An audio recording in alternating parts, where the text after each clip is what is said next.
بسم اللہ الرحمن الرحیم۔ السلام علیکم۔ سلطان کا دربار اپنی شان سے لگا ہوا تھا۔ سلطان اپنی نشست پر براجمان لوگوں کے مسائل حل کر رہے تھے۔ اسی دورانیہ میں ایک شخص ان کے دربار میں داخل ہوا۔ اس کے لباس سے معلوم ہو رہا تھا شاید وہ کوئی تاجر ہے، اور اس نے بہت قیمتی لباس زیب تن کیا ہوا تھا، جبکہ گلے میں بھی سونے کی مالا پہنی ہوئی تھی۔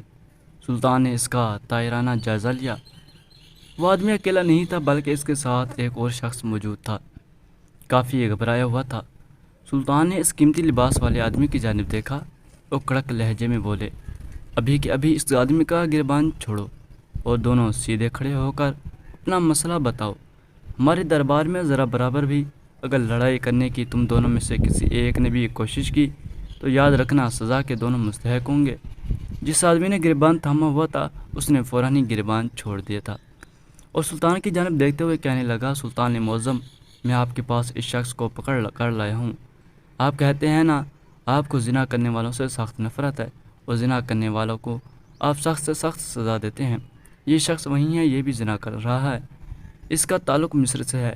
یہ مصر سے یہاں آ کر آپ کی رعایا میں موجود لڑکی کے ساتھ غلط کاری کرتے ہوئے پکڑا گیا ہے۔ وہ آدمی سلطان کی طرف دیکھ کر کافی غصے سے بول رہا تھا۔ اس کے ماتھے کی رگیں غصے کے مارے پھولی ہوئی تھیں، جبکہ آنکھیں خون اشام ہو رہی تھیں۔ سلطان نے اس آدمی کی جانب دیکھا اور کہنے لگے، اتنا غصہ صحت کے لیے ٹھیک نہیں ہوتا۔ ہمیں اتنا بتاؤ کہ تمہیں یہ شخص کہاں ملا ہے اور یہ کس کے ساتھ زنا کر رہا تھا۔ کہیں تمہیں غلط فہمی تو نہیں ہو گئی جو تم اس آدمی پر الزام تراشی کر رہے ہو۔ میں زنا کرنے والوں سے نفرت تو بہت کرتا ہوں، لیکن میں بے بنیاد الزام تراشی کرنے والوں کو بھی کبھی معاف نہیں کرتا۔ جتنا سزا میں زانی کو دیتا ہوں اتنا ہی سزا میں الزام تراشی کرنے والوں کو بھی دیتا ہوں۔ اس لیے تم سچ سچ بتاؤ یہ کس کے ساتھ زنا کر رہا تھا اور یہ تمہیں کہاں ملا ہے۔ وہ قیمتی لباس والا شخص کچھ پل کے لیے خاموش ہوا اور ارد گرد دیکھنے لگا۔ سلطان نے اس آدمی کی جانب دیکھا اور کہنے لگے، کیا ہوا؟ تم سب کے سامنے بتانے سے کیوں گھبرا رہے ہو؟ ہمیں اصل کہانی سے آگاہ کرو تاکہ اس سے ہم سزا تجویز کر سکیں۔ اس آدمی نے سلطان کی جانب دیکھا اور دھیمے لہجے میں کہنے لگا، سلطان معظم، بتانے میں کوئی حرج نہیں ہے، لیکن یہ میری عزت کا معاملہ ہے، میں سب کے سامنے یہ بات نہیں بتا سکتا۔ سلطان ایک پل کو خاموش ہوئے اور کہنے لگے، جب تم بھری محفل میں اس آدمی کو یہاں لے کر آ چکے ہو، سب کے سامنے یہ معاملہ شروع کر چکے ہو، تو تم بتانے میں کیوں شرما رہے ہو؟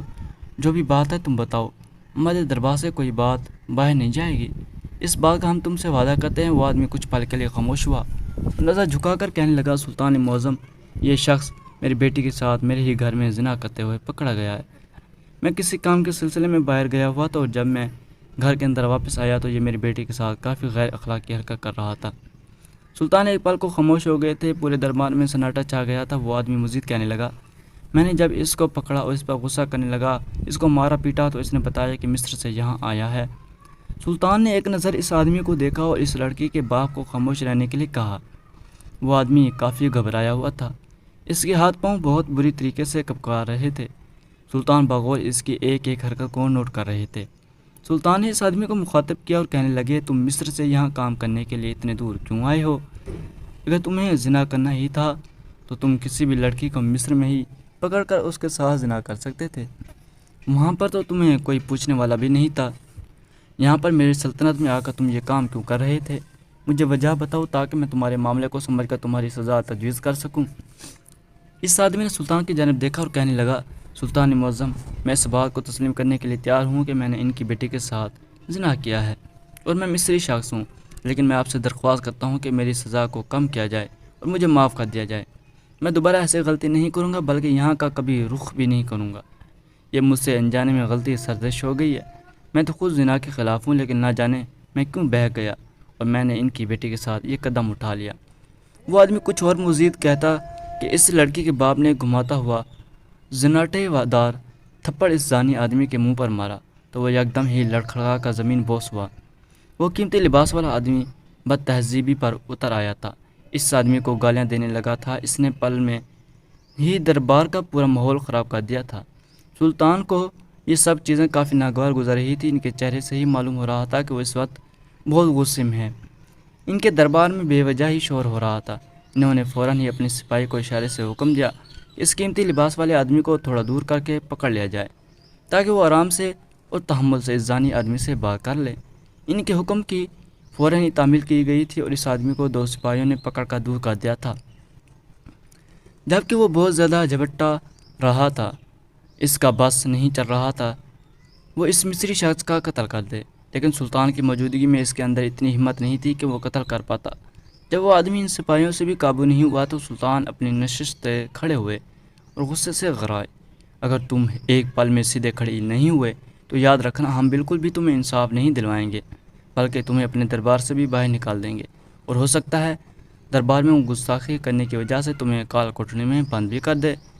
وہ آدمی جو ابھی مسلسل جھٹپٹا رہا تھا اب سلطان کی بات سن کر خاموشی سے اپنی جگہ پر کھڑا ہو گیا تھا، لیکن گھرنے سے ابھی بھی باز نہیں آیا تھا۔ سلطان نے اس جانی شخص کو دیکھا جو زمین پر پڑا ہوا تھا۔ انہوں نے اپنے ایک سپاہی کو حکم دیا کہ اس آدمی کو سیدھا کھڑا کیا جائے۔ ان کے حکم کی فوراً ہی تعمیل کی گئی تھی، وہ اس آدمی کو سیدھا کھڑا کر دیا گیا تھا۔ سلطان اب اس شخص کو بغور دیکھ رہے تھے۔ اس شخص کے کندھے اور آنکھیں جھکی ہوئی تھیں۔ سلطان کو سمجھ نہیں آ رہا تھا کہ اگر یہ شخص زانی ہے تو یہ اپنا گناہ اتنی آرام سے قبول کیوں کر رہا ہے۔ ان کی سلطنت میں جتنے بھی زانی فرد آئے تھے اور جتنے بھی زنا کے کیس ان کی عدالت میں پیش ہوئے تھے، سب زانی ہی اس بات سے مکر جاتے تھے، جس کی وجہ سے ہمیشہ ہی کیس الجھ جاتا تھا اور سلطان کوئی فیصلہ نہیں دے پاتے تھے، جس کی وجہ سے انہیں وقت لگ جاتا تھا۔ لیکن یہ شخص اتنی آرام سے اپنا گناہ قبول کیوں کر رہا تھا؟ یہ بات ان کی سمجھ سے بالا تھی۔ انہوں نے دونوں کو ایک ایک نظر دیکھا اور اس شخص کو کچھ وقت کے لیے کال کوٹڑی میں بند کر دیا گیا، جبکہ اس آدمی کو اس بات کا یقین بھی دلایا کہ جب تک ہم پوری جانچ پڑتال نہیں کر لیتے تب تک ہم کوئی ٹھوس فیصلہ نہیں دیں گے۔ اس شخص نے اپنے منہ سے اپنا گناہ قبول کر لیا ہے، اس لیے اس کو باہر رکھنا اب خطرے سے خالی نہیں ہوگا، اس لیے ہم اس کو کال کوٹری میں ڈال رہے ہیں جبکہ تم اب یہاں سے جا سکتے ہو۔ اس آدمی نے بہت واویلا مچایا کہ اس شخص کو ابھی کے ابھی سرقلم کر دیا جائے، لیکن سلطان کے غصے کرنے پر وہ خاموشی سے دربار سے لوٹ گیا۔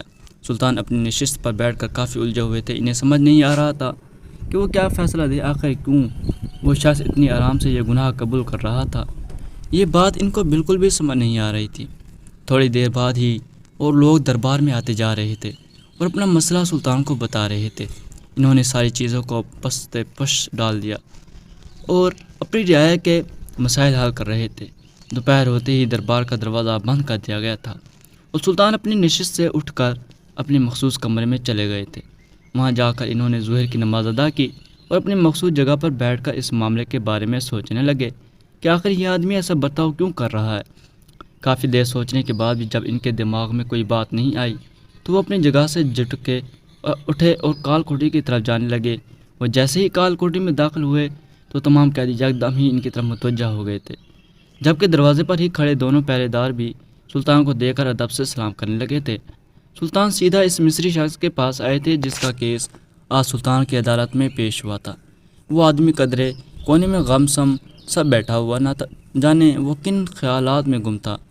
اس کو سلطان کے آنے کا بھی علم نہیں ہوا تھا۔ سلطان قدم بقدم چلتے ہوئے ان کے قریب گئے اور اس کے نزدیک ہی بیٹھ گئے۔ جیسے ہی اس کو اپنا قریب کسی کی آہٹ محسوس ہوئی، اس نے بے ساختہ اپنا سر اٹھا کر سامنے دیکھا۔ سلطان کافی غور سے اس مصری شخص کو دیکھ رہے تھے۔ اس نے ہڑبڑا کر سلطان کو سلام کیا اور ادب سے کھڑا ہو گیا۔ سلطان نے اس کو اشارے سے اپنے قریب بیٹھنے کے لیے کہا۔ پہلے تو وہ آدمی کافی جھجکتا رہا، لیکن جب سلطان نے بے تکلفی سے اسے کہا کہ بیٹھ جاؤ، ہمیں تم سے تھوڑی بات کرنی ہے، زیادہ گھبرانے کی تمہیں ضرورت نہیں ہے، اس کے باوجود بھی وہ شخص ہچکچاتے ہوئے سلطان سے قدرے فاصلے پر بیٹھ گیا تھا۔ اس آدمی کی نگاہیں جھکی ہوئی تھی جبکہ سلطان اس کو بغور دیکھ رہے تھے۔ سلطان نے اپنا گلا کھنکھارا اور اس آدمی کو متوجہ کرتے ہوئے کہنے لگے، دیکھو ہمیں کچھ تو گڑبڑ محسوس ہو رہی ہے۔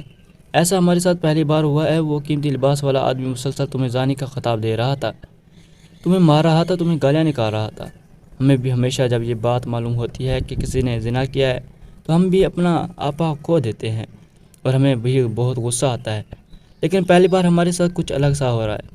نہ ہمیں غصہ آ رہا ہے، نہ ہم برا محسوس کر رہے ہیں۔ ایسا لگ رہا ہے جیسے تمہارے ساتھ کچھ غلط ہو رہا ہے۔ اس لیے ہمیں تفصیل کے ساتھ اپنی اوپر بیتی ہوئی تمام تر کہانی بتاؤ۔ آخر تم کون ہو اور تم مصر سے یہاں پر کیا کرنے کے لیے آئے ہو؟ تو اس آدمی کی بیٹی کو تم کیسے جانتے ہو؟ اس شخص نے سلطان کی جانب بھرائی ہوئی آنکھوں سے دیکھا اور غمگین لہجے میں کہنے لگا، سلطان معظم، وہ آدمی بالکل درست کہہ رہا ہے۔ میں زانی ہی ہوں، میں نے غلط کیا ہے، مجھے سزا ملنی چاہیے، اب مجھ سے بالکل بھی ہمدردی نہیں کریں گے، میں اس لائق ہوں۔ اس آدمی کی آواز میں جو درد تھا وہ سلطان بخوبی محسوس کر سکتے تھے۔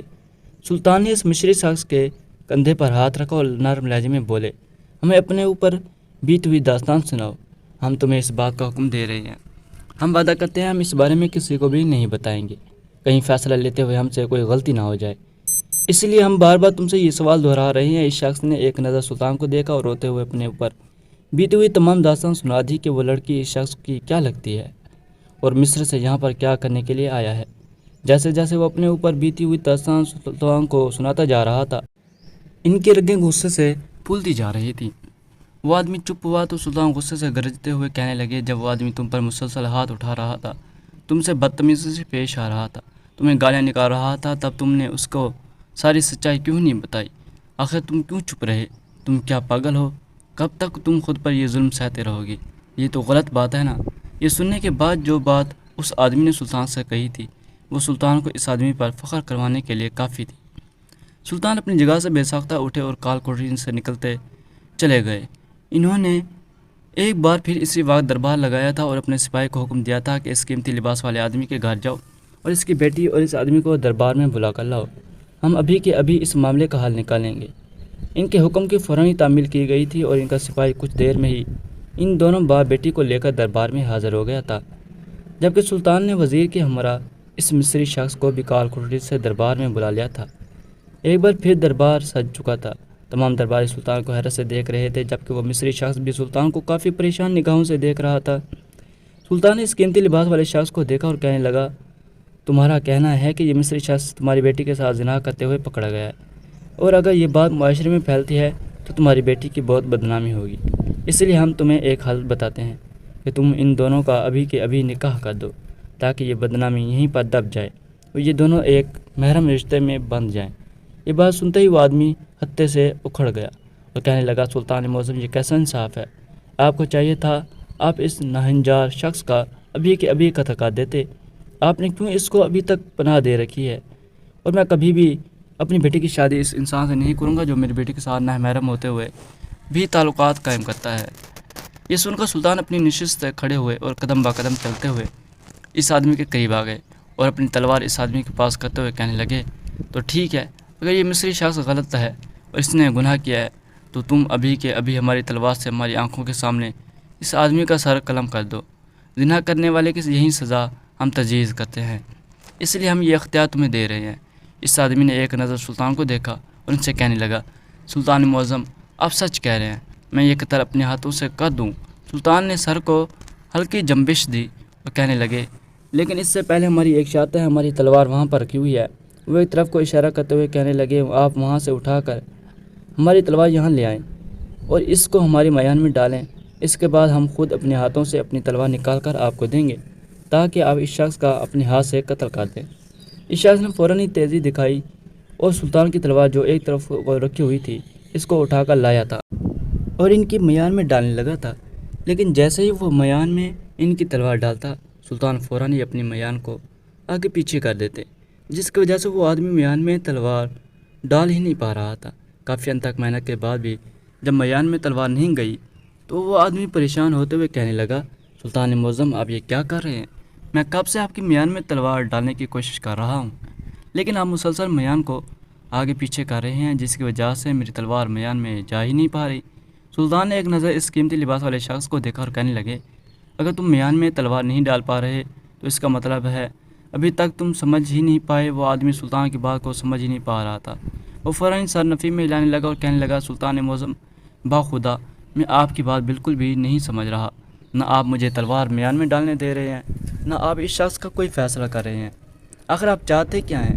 اس آدمی نے کافی بیزاری سے کہا تو سلطان نے ایک نظر اس شخص کو دیکھا اور کہنے لگے، بالکل اسی طریقے تیری بیٹی نے زنا کرنا چاہا تبھی دونوں کی طرف سے یہ غلط کام ہوا، اگر تیری بیٹی یہ کام نہیں چاہتی تو کبھی بھی یہ زنا نہیں ہوتا۔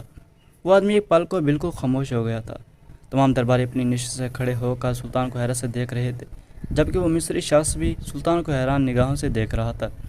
اس مصری آدمی نے سلطان کو بتایا تھا کہ وہ لڑکی اور اس کا باپ ایک دفعہ مصر آئے تھے، وہ مصر میں تلوار بنانے کا کام کرتا ہے، اس کا باپ تاجر تھا اور اس سے کچھ تلواریں خریدنے کے لیے آیا تھا، اور اس کی بیٹی کو مصر گھومنے کا بہت شوق تھا، اس لیے وہ اپنے باپ کے ہمراہ مصر آئی تھی۔ لیکن وہاں پر جب لڑکی اور لڑکے نے ایک دوسرے کو دیکھا تو ان دونوں کو ایک دوسرے سے محبت ہو گئی تھی۔ لیکن اس لڑکی کا باپ کافی امیر تھا، وہ کسی بھی غریب شخص سے اپنی بیٹی کی شادی نہیں کرنے دینا چاہ رہا تھا۔ مصر میں جب یہ لوگ موجود تھے تو اس آدمی نے اس کے باپ سے نکاح کی خواہش ظاہر کی تھی، لیکن اس کے باپ نے اس کے رشتے کو یہ کہہ کر ٹال دیا تھا کہ تم ایک غریب شخص ہو، میری بیٹی ایک تاجر کی اولاد ہے، میری ساری جائیداد میری بیٹی کی ہے اور تمہارے پاس کچھ بھی موجود نہیں ہے، اس لیے میں تمہاری شادی اپنی بیٹی سے کسی صورت میں نہیں کروانا چاہتا۔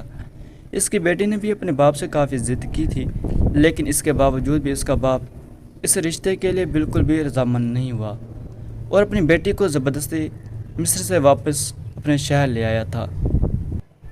اس آدمی کو اس لڑکی سے پہلی نظر میں ہی محبت ہو چکی تھی، وہ چاہ کر بھی مصر میں اپنی زندگی اب سکون سے نہیں گزار پا رہا تھا، اس لیے کچھ روز بعد ہی وہ مصر سے یہاں پر آ گیا تھا۔ اس نے بہت مشکل سے اس لڑکی کا گھر ڈھونڈا تھا، اور جب وہ دونوں ملے تو اس لڑکی نے بتایا کہ اس کے باپ نے اس کا رشتہ یہاں آتے ہی ایک تاجر کے بیٹے سے طے کر دیا تھا۔ کچھ روز بعد اس کی شادی ہے۔ وہ دونوں کافی پریشان تھے، وہ دونوں اب چھپ چھپ کر ملاقات کرنے لگے تھے۔ اس لڑکے کو یہاں پر آئے ہوئے کچھ مہینے گزر چکے تھے، وہ لوگ اب ہر روز ہی ملاقات کرتے تھے۔ ایک روز اس آدمی نے جب اس لڑکی کے باپ کو باہر جاتے دیکھا تو وہ موقع کا فائدہ اٹھا کر اس سے ملاقات کے لیے اس کے گھر آ گیا، لیکن جب وہ گھر آیا تو وہ کافی پریشان تھی۔ وہ مصری آدمی اس لڑکی کے قریب بیٹھ گیا اور اس سے پوچھنے لگا کہ کیا ہوا ہے، تم اتنی زیادہ پریشان کیوں ہو، سب خیریت تو ہے؟ وہ لڑکی ہڑبڑا کر کہنے لگی، نہیں بالکل بھی خیریت نہیں ہے، ابا کو اس بات کے بارے میں معلوم ہو چکا ہے کہ تم مصر سے یہاں پر آئے ہو اور وہ لڑکے والوں کے گھر گئے ہیں تاکہ ان سے جلدی شادی کا بول سکیں۔ مجھے سمجھ نہیں آ رہا کہ اب ہم دونوں کیا کریں گے، ہمارے نصیب میں اس دنیا میں ایک ہونا نہیں لکھا۔ وہ لڑکی کافی زار و قطار رو رہی تھی، مسلسل بولے جا رہی تھی۔ لڑکے نے بے ساختہ اس لڑکی کو اپنے سینے سے لگا لیا تھا اور دھیرے دھیرے اس کے سر پر ہاتھ پھیر کر اس کو خاموش کروانے کی کوشش کر رہا تھا، لیکن وہ لڑکی مسلسل روتی جا رہی تھی۔ اچانک ہی وہ دونوں ایک دوسرے میں گم ہونا شروع ہو گئے تھے اور دیکھتے ہی دیکھتے وہ دونوں غلط کاری کرنا شروع کر چکے تھے، اور اس دورانیہ میں اس لڑکی کا باپ گھر میں داخل ہو گیا تھا اور ان دونوں کو ایسی حالت میں پکڑ لیا تھا، اور اسی وقت اس لڑکے کو اپنی بیٹی سے دور کر کے وہ گھسیٹتا ہوا سلطان کے دربار میں لے آیا تھا۔ وہ لڑکا بہت شرمندہ تھا کہ اس نے اپنی محبت کے ساتھ ایسا کیوں کیا، جبھی وہ بھرے دربار میں اس گناہ کو قبول کر چکا تھا۔ اس کا بالکل بھی دل نہیں تھا کہ وہ مزید اب اس دنیا میں زندگی گزارے۔ سلطان نے جب اس کو شرمندہ دیکھا تو وہ یہیں سمجھ گئے تھے کہ دل میں کچھ کالا ہے، کہانی کچھ تجبی۔ وہ اس لڑکے سے اکیلے میں ملاقات کر کے تمام کہانی سن چکے تھے۔ جب انہوں نے اس سے یہ بات کہی کہ تم یہ گناہ اکیلے کیوں قبول کیا، اگر اس کام میں وہ لڑکی بھی ملوث تھی تو تم نے سارا الزام خود کے سر پر کیوں لیا؟ تو اس لڑکے نے کہا کہ میں اپنی محبت کو حلال کر کے اپنانا چاہتا تھا، لیکن سب سے بڑی غلطی میری ہے کہ میں نے اس کو حرام ہونے کے باوجود اپنے سینے سے لگایا۔ اگر میں یہ نہیں کرتا تو ایسا کبھی بھی نہیں ہوتا۔ میرے لیے میری محبت بہت اہم ہے اور میں اس کی بہت عزت کرتا ہوں۔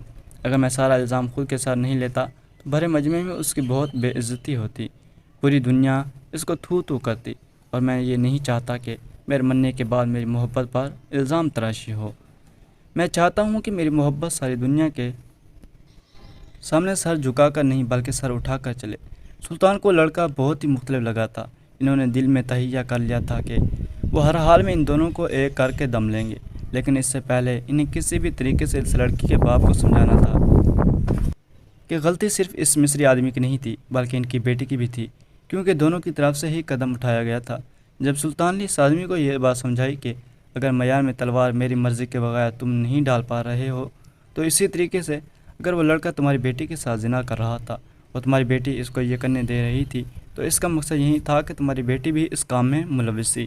اگر سر قلم کرنا ہے تو دونوں کا کرو، صرف ایک انسان کا سر قلم نہیں ہوگا۔ جبکہ وہ آدمی یہ تمام تر روادات سن کر خاموش ہو گیا تھا، اور تھوڑی دیر بعد اس نے ایک گہری سانس لے کر نکاح کی رضامندی دے دی تھی۔ سلطان کے دربار کے اندر ہی ان دونوں کا نکاح ہوا تھا، اور اسی وقت اس آدمی نے اپنی بیٹی کی رخصتی بھی کر دی تھی، جبکہ وہ مصری شخص سلطان کا شکریہ ادا کر کے اپنی بیوی کے ہمراہ واپس مصر روانہ ہو گیا تھا۔ اس واقعے سے یہ بات ثابت ہوتی ہے کہ ہر بار غلطی ایک لڑکی کی نہیں ہوتی، بلکہ اگر معاملے کو غور سے دیکھا جائے تو برابر کی شریک دار لڑکی بھی ہوتی ہے۔